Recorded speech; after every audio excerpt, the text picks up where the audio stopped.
60-second Disney movie reviews, and I've heard that everybody wants to be a cat, so let's do The Aristocats. The Aristocats was the first Disney movie that did not have Walt Disney's personal touch on it. It was the beginning of a really uncertain time period for Disney, and I can feel like the shift in quality from Jungle Book to this movie is very telling of that.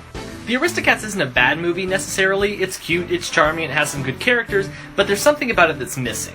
I think Ava Gabor as Duchess is the main reason why this movie works. She does such a fantastic job and has such an interesting voice, and I really like her chemistry with Thomas O'Malley. This movie is very quirky, and it leans very heavily into that with the fact that it's about an opera singer who leaves her entire fortune to her cats, and that's good.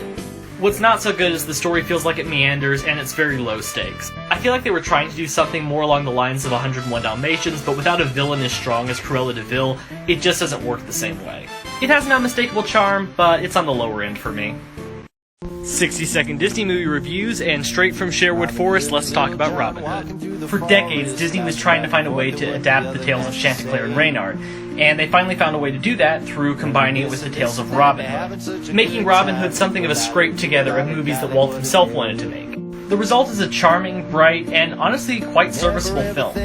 While not the best retelling of Robin Hood, it's a pretty fun one, and I think Robin Hood himself is very likable, as are his entire side cast of characters. The film has the quirk of having half the cast speak in American Southern dialect, whereas the other half speaks in proper British dialect.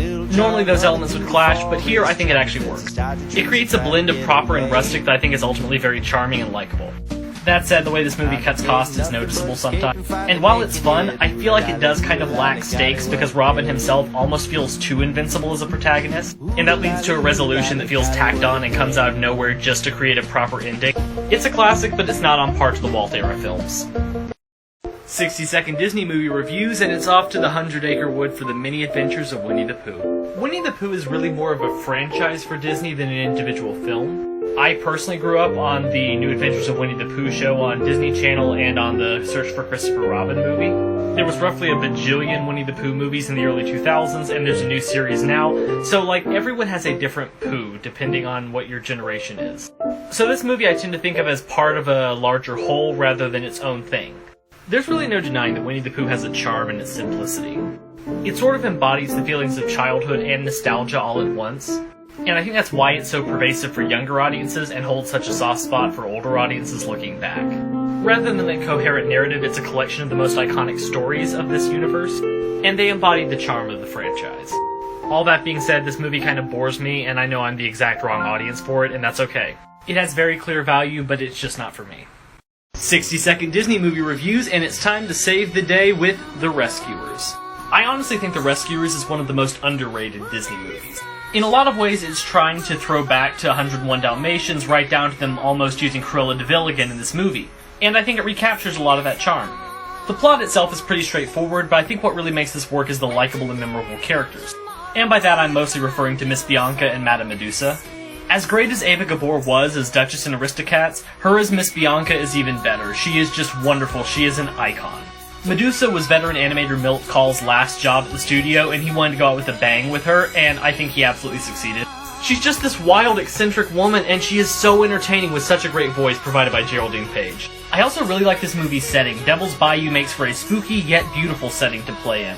I think the music is something of a weak spot, and it's kind of lacking a little bit of oomph that the Walt era had, but I still think this was the best of the 1970s era Disney. 60-second Disney movie reviews, and let's talk about Fox and the Hound. Let's get this out of the way now. The Fox and the Hound is a good movie.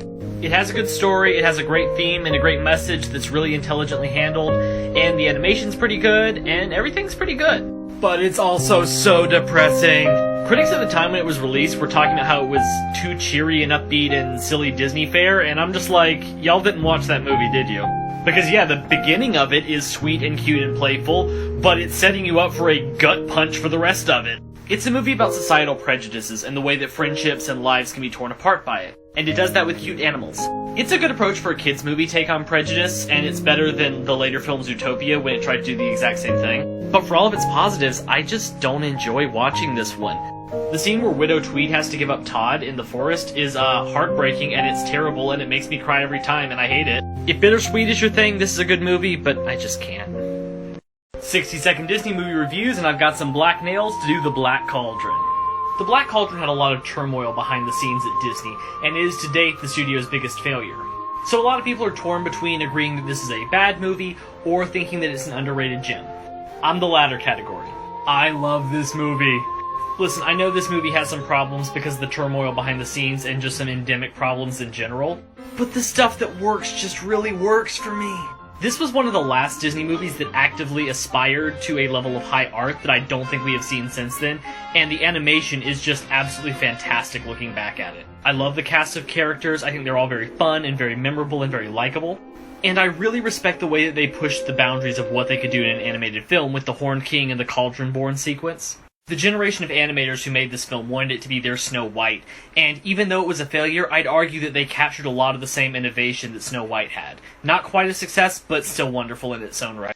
60-second Disney movie reviews, and let's investigate The Great Mouse Detective. After the financial disappointment of The Black Cauldron, the future of animation was not looking bright. But The Great Mouse Detective changed all that by being a financial success, restoring the studio's faith in animation.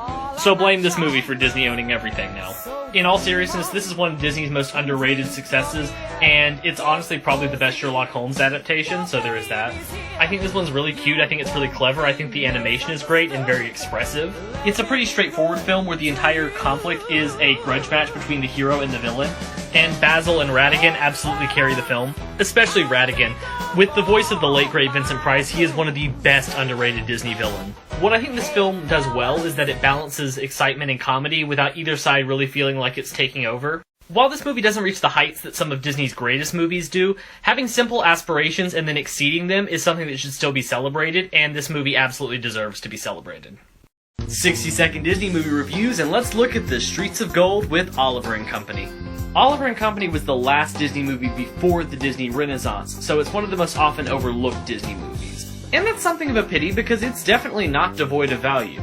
This movie's biggest selling point is obviously Billy Joel and that catchy earworm of a song, but that's not the only thing of value in here. A colorful and fun cast of supporting characters is one of the strongest assets of this movie. Special mention, of course, to gay icon Georgette over here. She is everything and more. And she'll tell you that too.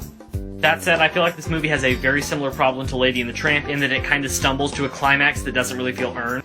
The villain Sykes kind of stumbles from being an intimidating loan shark with a complicated issue to randomly just becoming a kidnapper because he's a criminal, I guess. Then all of a sudden he's pursuing them with his car on the subway line. It escalates things in a weird direction for the sake of resolving things neatly, but it just doesn't make a whole lot of logical sense within the context of the film.